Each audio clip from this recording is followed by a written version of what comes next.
Assalamualaikum warahmatullahi wabarakatuh. Terima kasih atas kesempatan yang telah diberikan kepada kelompok kami.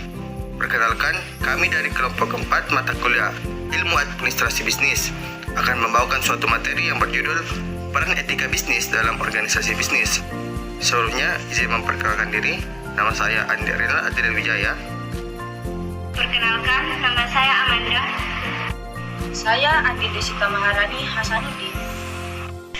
Perkenalkan, saya Nur Alamsyah dari kelompok 4. Dan saya Lutfia. Inilah presentasi dari kelompok kami. Baik, masuk ke dalam materi. Sebelum masuk ke dalam materi, kita mungkin akan bertanya-tanya, mengapa sih etika sangat diperlukan dalam kehidupan sehari-hari ataupun dalam lingkup bisnis? Jadi, etika itu memiliki peran yang sangat penting dalam kehidupan sehari-hari. Kepedulian seseorang akan tercermin melalui etika yang dimiliki oleh seseorang. Salah satu faktor penentu seseorang diterima atau tidak di lingkungan sosialnya ditentukan oleh etika yang dimiliki. Begitupun dalam dunia bisnis. Para pelaku bisnis memiliki ruang yang sangat luas untuk melakukan aktivitas dalam mengembangkan usaha yang dijalankan dan berusaha untuk membentuk suatu perusahaan yang kokoh, memiliki daya saing yang tinggi. Bagi pelaku usaha yang harus manajemen organisasi perusahaan yang baik melalui perencanaan, prosedur yang transparan, didukung oleh perusahaan yang andal, serta etika perusahaan dilaksanakan secara konsisten dan konsekuen. Lanjut ke pengertian etika. Sebenarnya etika itu berasal dari kata Yunani, yaitu ethos, yang dalam bentuk jamaknya taeta, berarti adat istiadat atau kebiasaan. Dalam pengertian ini, etika berkaitan dengan kebiasaan hidup yang baik pada dari diri seseorang, pada suatu masyarakat atau kelompok masyarakat. Ini berarti etika berkaitan dengan nilai-nilai, tata cara hidup yang baik, aturan hidup yang baik, dan segala yang dianut oleh seseorang, yang diwariskan dari satu orang ke orang lain, dari satu generasi ke generasi yang lain. Kebiasaan ini selalu terungkap dalam perilaku berpola yang terus berulang sebagai sebuah kebiasaan. Etika bisa tidak hanya perilaku yang baik, etika bisa jadi yang buruk, tergantung dari kepribadian masing-masing. Etika terbentuk karena kebiasaan seseorang dalam lingkup sosialnya. Namun perlu digarisbawahi bahwa etika itu harus dikedepankan bagaimanapun yang terjadi, karena etika itu nomor satu. Meskipun suatu saat kita memiliki banyak pengetahuan namun etika kita tidak ada, itu sama dengan kosong. Lanjut ke etika bisnis. Etika bisnis adalah seni dan disiplin dalam menerapkan prinsip-prinsip etika untuk mengkaji dan memecahkan masalah-masalah moral yang kompleks. Etika bisnis merupakan etika khusus atau terapan yang pada awalnya berkembang di Amerika Serikat. Sebagai cabang filsafat terapan, etika bisnis menyoroti segi-segi moral perilaku manusia dan peraturan-peraturan yang mempunyai profesi di bidang bisnis dan manajemen. Oleh karena itu, etika bisnis dapat dilihat sebagai usaha untuk merumuskan dan menerapkan prinsip-prinsip ekonomi, prinsip-prinsip etika di bidang hubungan ekonomi antar manusia. Secara terperinci, Richard D. George menyebut bahwa etika bisnis menyangkut 4 kegiatan sebagai berikut. Penerapan prinsip-prinsip umum dalam praktik bisnis. Berdasarkan prinsip-prinsip etika bisnis itu, kita dapat menyoroti dan menilai apakah suatu keputusan atau tindakan yang diambil dalam dunia bisnis secara moral dapat dibenarkan atau tidak. Dengan demikian, etika bisnis membantu para pelaku bisnis untuk mencari cara guna mencegah tindakan yang dinilai tidak etis. Poin berikutnya, etika bisnis tidak hanya menyangkut penerapan prinsip-prinsip etika pada dunia bisnis, tetapi juga matematika. Dalam hubungan ini, etika bisnis mengkaji apakah perilaku yang dinilai etis pada individu juga dapat berlaku pada organisasi atau perusahaan bisnis. Selanjutnya, etika bisnis menyoroti apakah perusahaan mempunyai tanggung jawab sosial atau tidak. Poin berikutnya, bidang telaah etika bisnis menyangkut pandangan-pandangan mengenai bisnis. Dalam hal ini, etika bisnis mengkaji moralitas sistem ekonomi pada umumnya dan sistem ekonomi publik pada khususnya. Misalnya masalah keadilan, sosial, hak milik, dan persaingan. Poin berikutnya yaitu, etika bisnis juga menyentuh bidang yang sangat makro, seperti operasi perusahaan multinasional, jaringan konglomerat internasional, dan lain-lain sebagainya. Selanjutnya, kita beralih pada peranan etika bisnis. Menurut Richard de George, bila perusahaan ingin sukses ataupun berhasil memerlukan 3 hal pokok, yaitu yang pertama, memiliki produk yang baik, yang kedua, memiliki manajemen yang baik, dan yang ketiga, memiliki etika yang baik. Dalam ketiga aspek pokok tersebut dapat dijabarkan melalui 3 sudut pandang bisnis, yaitu yang pertama, sudut pandang ekonomi.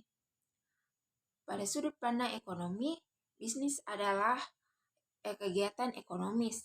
Yang terjadi di sini adalah adanya interaksi antara produsen perusahaan dengan pekerja, produsen dengan konsumen, produsen dengan produsen dalam sebuah organisasi.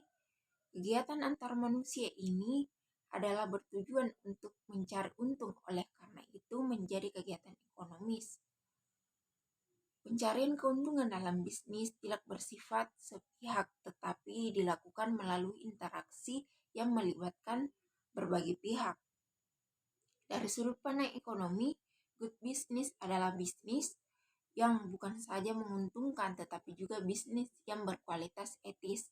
Nah, kita beralih pada sudut pandang yang kedua, yaitu sudut pandang etika. Dalam bisnis yang berorientasi pada profit adalah sangat wajar, akan tetapi jangan keuntungan yang diperoleh tersebut justru merugikan pihak lain. Tidak semua yang bisa kita lakukan boleh dilakukan juga. Kita harus menghormati kepentingan dan hak orang lain. Dan perlu diperhatikan bahwa dengan itu kita sendiri tidak dirugikan, karena menghormati kepentingan dan hak orang lain juga itu perlu dilakukan demi kepentingan bisnis kita sendiri. Nah, kita beralih pada sudut pandang hukum. Dalam sudut pandang hukum bisa dipastikan bahwa kegiatan bisnis juga terikat dengan hukum. Hukum dagang ataupun hukum bisnis, yang merupakan cabang penting dari ilmu hukum modern. Dan dalam praktek hukum banyak masalah timbul dalam hubungan bisnis pada taraf nasional maupun internasional.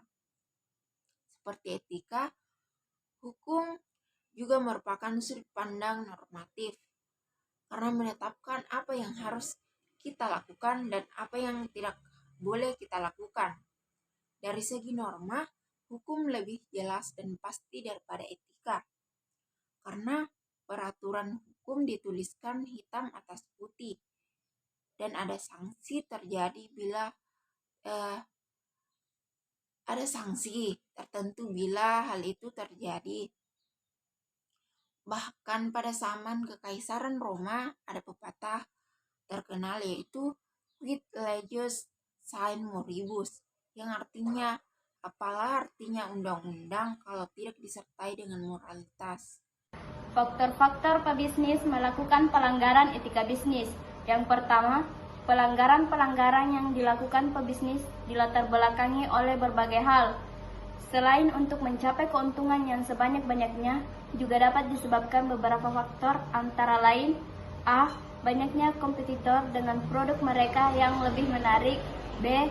Mengejar keuntungan dan kepentingan pribadi atau personal gain and selfish interest. C. Ingin menambah pangsa pasar. D. Ingin menguasai pasar. Dalam menciptakan etika bisnis, ada beberapa hal yang perlu diperhatikan, antara lain adalah: 1. Pengendalian diri. 2. Pengembangan tanggung jawab sosial atau CSR. 3. Mempertahankan jati diri dan tidak mudah untuk terombang-ambing oleh pesatnya perkembangan informasi dan teknologi. 4. Menciptakan persaingan yang sehat. 5. Menerapkan konsep pembangunan berkelanjutan. 6. Menghindari sifat 5K.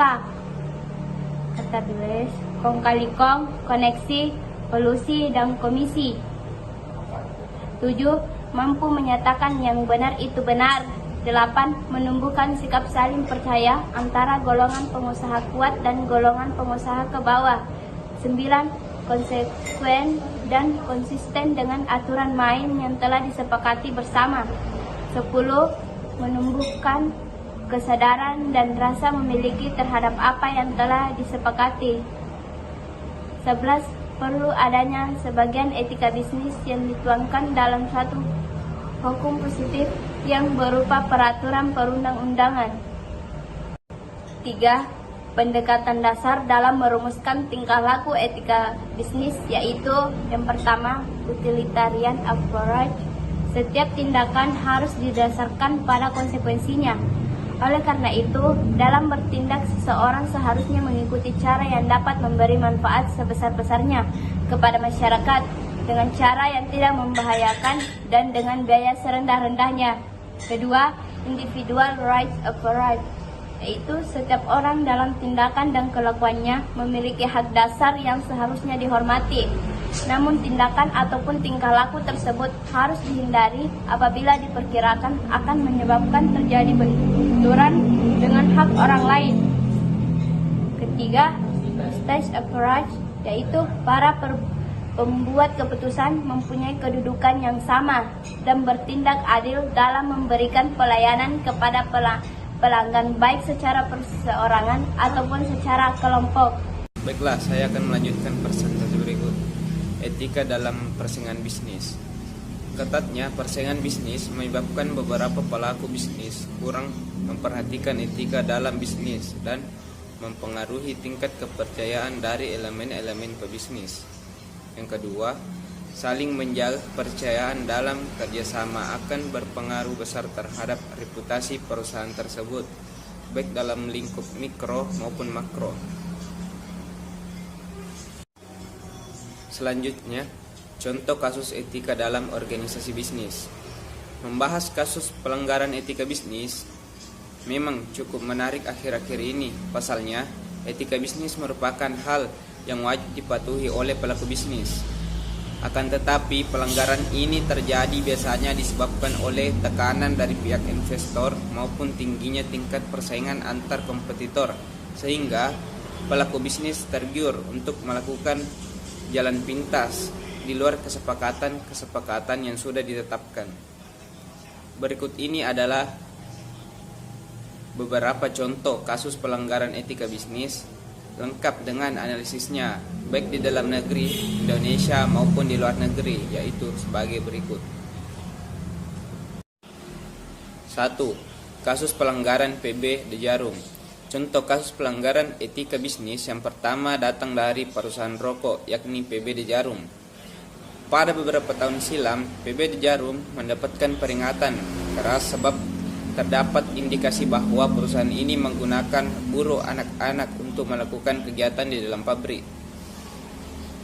Kasus ini pada awalnya diketahui pertama kali ketika Yayasan Lentera Anak melaporkan PB De Jarum pada Komisi Perlindungan Anak.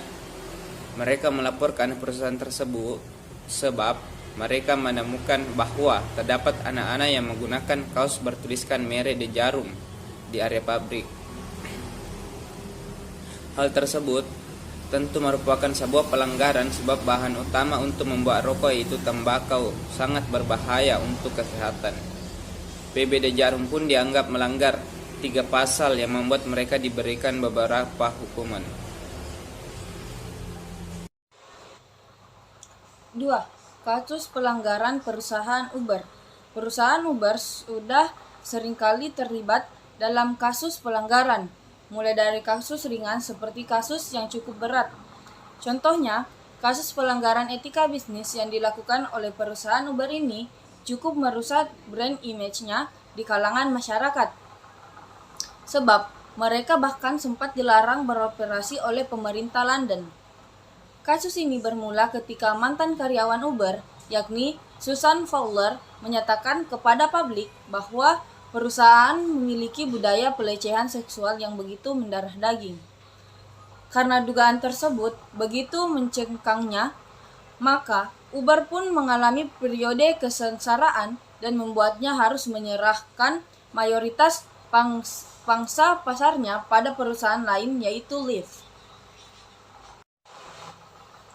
Kesimpulannya adalah bisnis adalah bagian penting dalam masyarakat. Selain mempertaruhkan barang dan uang untuk tujuan keuntungannya, bisnis juga membutuhkan etika yang setidaknya mampu memberikan pedoman bagi pihak-pihak yang melakukannya. Etika bisnis berperan penting dalam memberikan kepercayaan terhadap kelompok atau individu yang berkepentingan dengan jalannya sebuah perusahaan. Baiklah teman-teman, cukup sampai di sini presentasi oleh kelompok kami. Bila ada kesalahan kata mohon dimaafkan, bila ada perasaan mohon diungkapkan. Terima kasih atas atensinya, sampai jumpa di diskusi selanjutnya. Sekian dari kelompok kami, jaka sembung bawa paku. Wassalamualaikum warahmatullahi wabarakatuh.